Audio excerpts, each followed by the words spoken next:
Please, help us. He's coming for us.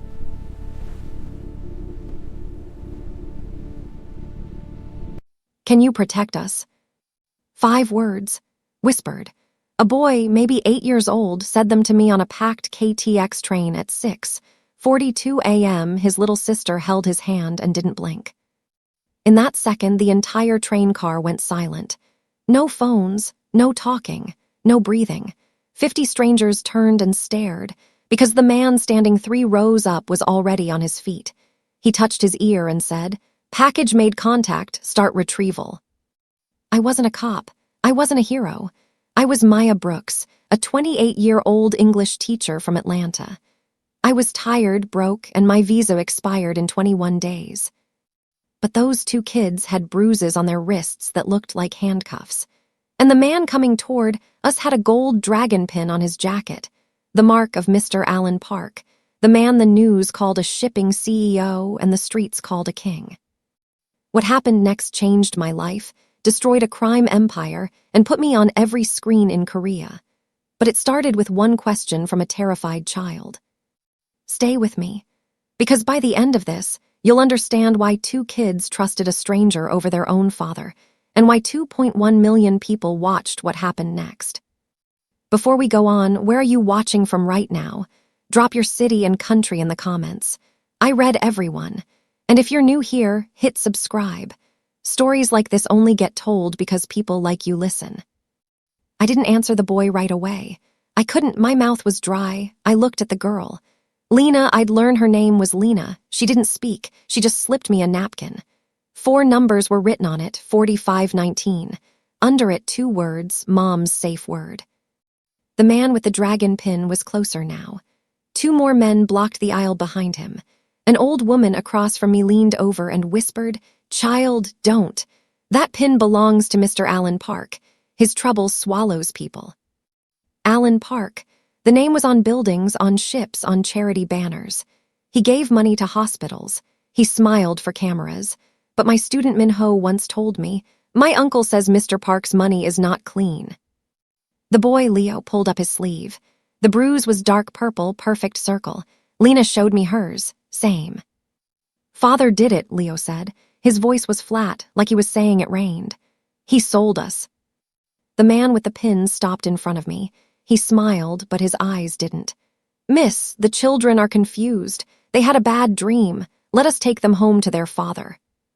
Lena shook her head so hard her hair hit her face. She pushed the napkin deeper into my palm. I looked for help. A train worker walked in. He wore the KTX uniform, but he also had the dragon pin, and his shoes were brown and old. KTX workers wore polished black shoes. I knew because I took this train every Monday. He said, "There is a problem with your ticket. Please come with me." He reached for Lena. I didn't think. I threw my cold coffee. It hit his chest. He shouted and stepped back. "Run," I told the kids. We shoved into the space between cars. The train was slowing. The sign said Dejian Station. The doors beeped. The fake worker was yelling. The other 2 men were coming. I pushed Leo and Lena through the doors first, then jumped. We landed hard on the platform. The doors closed. The train left, taking the men with it. For 5 seconds, we were safe. Then every screen in Dejian Station changed. 2 small faces, Leo and Lena, big red words, missing children, dangerous foreign woman, call 112. Phones came out, people pointed. A man shouted, "That's her." A hand grabbed my arm. I flinched. It was a woman in a blue headscarf. She looked at the kids, then at me. "You teach at Mapo English. My son is Ben. You gave him star stickers." I nodded. I gave 100 kids stickers. "I'm Aisha," she said. "Come now." She didn't ask, she pulled. We went through a door that said staff only, down a hall that smelled like bleach, into a parking garage. Her van was old but clean. Inside, Leo finally talked. "Father told people to say we were kidnapped if we ran. Then no one helps us." It was smart. It was evil. If everyone thought I was the kidnapper, no one would listen to the kids. Aisha drove fast but safe. She took us to a building near Jagalchi Market. It smelled like rice and clean laundry. Inside were mats on the floor, a small kitchen, and 7 women. Some had bobbies. Safe house, Aisha said. For workers with no papers, no questions here. Lena took a crayon from her pocket. She drew on another napkin, a square with numbers, ship 4451. Under it she wrote Lotus. Aisha saw the word and her face changed. Lotus is not a ship, she said. Lotus is a man, Judge Cho. People pay him to move children. He makes bad papers look real. My phone buzzed. Unknown number. You have 48 hours. After that, the twins transfer. Stop now and your mother in Atlanta lives. Below the text was a photo. My mom in her kitchen, taken from outside her window. My legs gave out. I sat on the floor. Aisha took my phone. She broke the SIM card in half. They track that, gone now. Leo touched my hand. Ms. Beek has the rest, Mom said. Who is Ms. Beek? I asked. Lena whispered, Father's helper. She carries a gun. Mom said trust her, we don't. That made no sense. Trust the bad man's helper. Aisha turned on a small TV. The news was on. There was Alan Park. He was crying. He looked perfect and broken. He said, a sick woman took my bobbies. I am offering $5 million for their safe return. Please help a father. $5 million. Now every taxi driver, every shop owner, every person with a phone was a hunter, and we were the prey. Aisha's nephew, a boy of 16, walked in. He saw the TV. He saw us. He ran out without a word. Aisha closed her eyes. He will tell them for the money. We must move. Leo pulled me to a corner. Mom left you a box. K-Bank, use 4519, the safe word. The numbers from the napkin. Aisha gave me her hat and a mask. Go, now, before they come. I left the kids with Aisha. I hated it, but I ran. The bank was 4 blocks away. The street was dark. Behind me, tires screeched, headlights, black cars. I didn't use the front door. I went to the ATM wall. There was a row of small metal doors, safety boxes. I typed 4519. One clicked open. Inside, 2 small passports. Leo Park, Lena Park, a USB drive, and a letter. The letter was in English. The handwriting was neat, like homework. Maya. If you have this, I am gone. My name is Nari Park. I was your student 6 years ago. You were the only person who never asked me for money or a favor. You just taught me. Alan is not a father. He is a seller. He sold me to him when I was 19. Now he will sell our twins to pay a man called Mr. Park from Eastport. Ms. Beek will call you. She loved me. She hates him now. She will help. The transfer is in 48 hours at the port. Stop it. P.S. Lotus is Judge Cho. He signs the paper that makes it legal. Don't trust anyone but yourself. My hands shook. Nari. She sat in my class. She brought me tea when I was sick. She was smart and quiet. I was part of this story years before I knew it. My burner phone buzzed. New number, Jagalchi Market, low tide, 3 a.m. come alone, B. I looked at my watch, 1:20 a.m. I ran back to the safe house. 4 black SUVs were parked outside. The door was open. I hid behind a dumpster. Men in suits went in. I heard a shout, then quiet. The side door opened. Aisha pushed Leo and Lena out. She mouthed go, then she went back inside. We ran. We didn't stop until we were under a bridge. The river smelled bad. The kids were cold. Leo said, Ms. Beek is waiting, but father knows it's a trap. Lena gave me the USB. Mom said you would know. I saw a 24-hour PC cafe. I paid cash. I didn't use my name. The USB had videos. Nari. She looked tired. Her eyes were big. Alan trades children for debt, she said. He uses Judge Cho to make papers. Ms. Beek was my person. If I die, she will finish this. Find Maya Brooks. She is good. Last video date. 2 days before Nari died in a boat accident. Time, 2:40 a.m. I had to get to Jagalchi. I left the kids in the PC cafe bathroom. Locked door. 2 minutes, I told Lena. I hated myself. The market smelled like salt and blood. A woman stepped out from behind ice boxes. She was holding her side. Blood was on her shirt. She had a gun. "I'm Beak," she said. "Where are the kids?" "I didn't bring them," I said. "You're hurt." Ms. Beak laughed. It made her cough. "Alan's men, they know I turned." She looked at me. "You're her, Nari's teacher." She talked fast. Alan owed Mr. Park from Eastport. Big debt. Deal was, give the twins, debt gone. Judge Cho would sign them as adopted to Mr. Park's sister. Legal on paper, evil in real life. "Where is the transfer?" I asked. "Pier 7, 5 a.m. high tide." She gave me a key. "Locker 22, bus station, take it." Steps echoed, men's voices. Ms. Beak pushed me. "Go, I'll pull them away." I ran. At the bus station, Locker 22 had a phone and a small glass tube. The phone had one video. "Nari again. Alan is sick. He needs this shot every 3 days. Without it, he gets weak.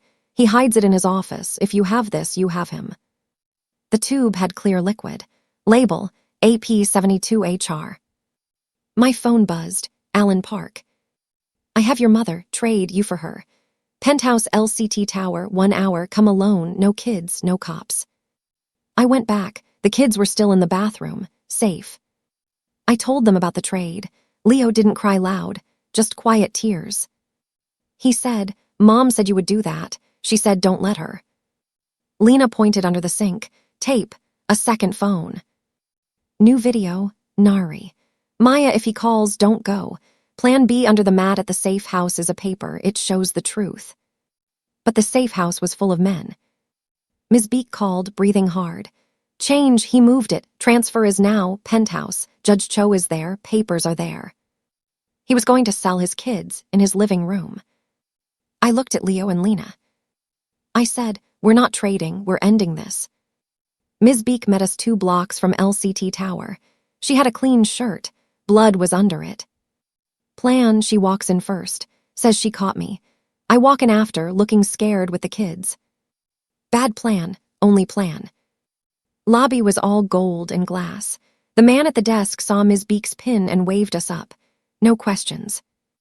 80th floor, penthouse, doors open to a white room, too big, too cold. Alan Park was there, pale, sweating, smiling. Judge Cho was there, old, holding a gold pen. 2 Eastport men stood by the window. Alan said, "Ms. Brooks, you made this hard." He looked at the twins. "Say goodbye to your new aunt." Lena hid behind me. I held up the glass tube. "You need this. Let them go. Take it." Alan laughed. "You think I'm dying. I'm just tired." Ms. Beak stepped up. "It's over, Alan." Alan nodded to a man. The man pulled a gun. I pulled out my phone. I hit live. I had 212 followers. Not many. I talked fast. "My name is Maya Brooks. This is Alan Park. These are his children. He is selling them right now to pay a debt. That is Judge Cho. He is here to make it legal." I turned the camera, showed the twins, the men, the paper. Alan ran at me. The live cut at 94 seconds. Ms. Beak threw a chair. It hit the gunman. The gun fired. The huge window cracked. Sirens started below. Someone saw. Alan yelled, "You stupid girl." Elevator opened. More men, Eastport men. Mr. Park walked in last. He looked at the twins, then at Alan. He said, "You were going to give me damaged goods. They're on the news. Deal is off." Alan's face went white. "No, we can fix this." Mr. Park looked at me. "You, teacher, you have the ledger." Ms. Beak threw me the USB. Roots, ports, names, all of it. I held it up. "Want it, take it, leave the kids." Mr. Park nodded once. "Done." He took it and left. His men followed. Police came next. They put cuffs on me, on Ms. Beak. Judge Cho said, "She attacked us, she kidnapped them." He signed a paper fast. Alan smiled. "See, money still wins." They took the twins. They took me. In the police car, Leo finally cried loud. It broke my heart. At the station, a man in a suit said, "You will be deported, Ms. Brooks. Vigilantism, assault." "What about the kids?" I asked. "State custody. Judge Cho will oversee." Judge Cho, the same man. We did everything. We still lost. Ms. Beek was in the next room. She yelled, "The vial, he still needs it." Alan was in the medical wing, faking sick. He did this for judges, looked weak, got less time. A guard came. "He asks for you, says you have his medicine." I had the tube, I could crush it. Let him die, he killed Nari. He sold his kids. My hand shook. I thought of my mom, of my class, of Nari's letter, "You are good." I said, "Take me to him." He was in a bed, sweating, he saw me. "See, you're not a killer." I gave the tube to the nurse. She looked at it. "This is salt water, not medicine." Alan sat up. "What?" Ms. Beek was wheeled in. She laughed. "There is no medicine, Alan. You poison yourself a little each time, to look sick for court. Nari found out, that's why you killed her." Alan's face changed. Not fear of death, fear of being seen. Weak, fake. The nurse called a real doctor. The doctor called a real detective. Ms. Beek gave them the full USB. Not just roots, videos, bank files, proof of murder. Judge Cho was arrested on live TV that night. Alan wasn't sick, he was just cruel. They took my cuffs off, but not the trouble. The suit came back. "You are still deported, you broke the law." "What about Leo and Lena?" "Stayed home, for now." I saw them, clean room, quiet again, like on the train. Lena asked, "Do we go to Judge Cho's friend?" I said no, but I didn't know. I had 48 hours to leave Korea. I didn't sleep, I wrote. I posted the whole story, not just the 94 seconds, all of it, train to penthouse. I ended it, "I have to leave, I can't protect them anymore. Can you?" I woke up to 1.8 million views. #protect the twins was one in Korea. A woman from the Ministry of Justice called.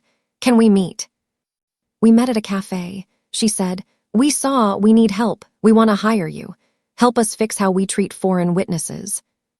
"But I'm deported," I said. She slid a paper across. "Not if you work for us." I thought of my mom, of the twins. I said yes. The twins didn't go to a state home. Aisha's shelter got emergency papers. She became guardian. The couple I taught English to, the Chens, became foster parents. They had a big house. No kids. They met Leo and Lena and cried. I saw them a week later. Leo was drawing. Lena was laughing.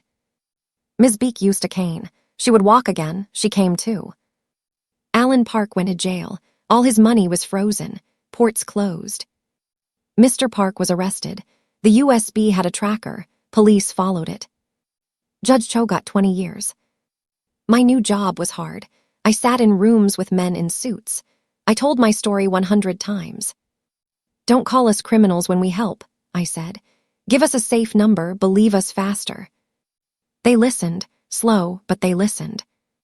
I still taught English, Tuesdays and Thursdays, at Aisha's shelter. Leo and Lena sat in front. 6 months passed. Spring came to Busan. The news forgot us. That was good. Mom sent a letter. "I'm proud. I'm safe. I love you." Ms. Beek taught safety class at the shelter. Aisha was tired but smiling. One day, Leo raised his hand. "Teacher, how do you say we protected you too?"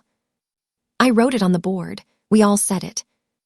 Lena gave me a drawing. Me, her, Leo, Aisha, Ms. Beek, on a train, smiling. Alan sent one letter from jail. "You think you won. My son will remember." I showed Leo. He read it, he was quiet. Then he tore it up, small pieces.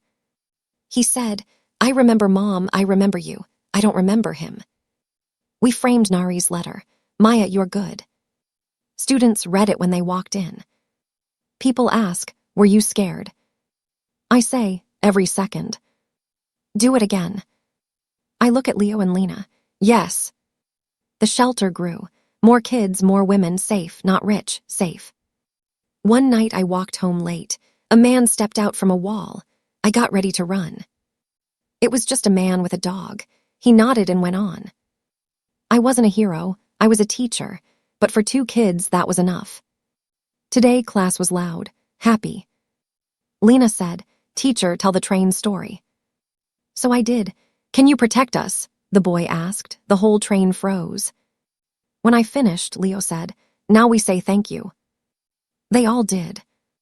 I looked at them, my class, my family. Nari was right, I was good, and they were safe. That's the end. So now I want to hear from you. What part of this story hit you the hardest? Was it the train, the penthouse, the choice with the vial? Tell me your honest thoughts in the comments. I read them all. And where are you watching from? Type your city and country below. Let's see how far this story goes. If you felt anything, fear, anger, hope, and you want more stories that tell the truth, subscribe to the channel. Hit the bell, because the next story could be about someone like you. And we need people who look, who listen, who ask, "Can I help?" Thank you for staying till the end. I'll see you in the next one. The lesson behind, can you protect us? This story is not just about a train, or twins, or a bad man. It's about 3 things we all face in real life. 1 power hides in plain sight. Alan Park was on buildings and TV. He gave money to hospitals. People clapped for him, but his real work was in the dark. The lesson, don't trust a smile or a donation. Watch actions. Ask questions. The most dangerous people often look the safest. If something feels wrong, it probably is. 2 systems can be the villain, not just people. Judge Cho made crime look legal with a pen. The police first arrested me, not Alan. Papers and titles can protect bad people. The lesson, laws are only good if good people run them. If you see a rule being used to hurt someone, speak up. Record it. Share it. 1 phone video changed everything. Your voice is part of the system too. 3, courage is not the same as having no fear. I was scared every second. On the train, in the penthouse, at the police station, I shook. I wanted to run, but I stayed. Courage is moving when you're scared because someone else needs you more, and kindness is strength. I didn't beat Alan by being meaner. I won by being better. I gave him the medicine. I told the truth. That was stronger than his money. 4, you don't have to be big to help. I was a teacher. No gun, no badge, no money. I had words, a phone, and people who trusted me. That was enough to start. You don't need to fix the whole world. You just need to look at the person next to you. Like Nari said, you are good. Believe that, then act. If you take one thing from this story, take this. Look at each other. On trains, in schools, online. The kids asked me because I looked at them. That was the first step. The rest followed. Stay safe, stay kind, stay loud when it matters. And thank you for being here.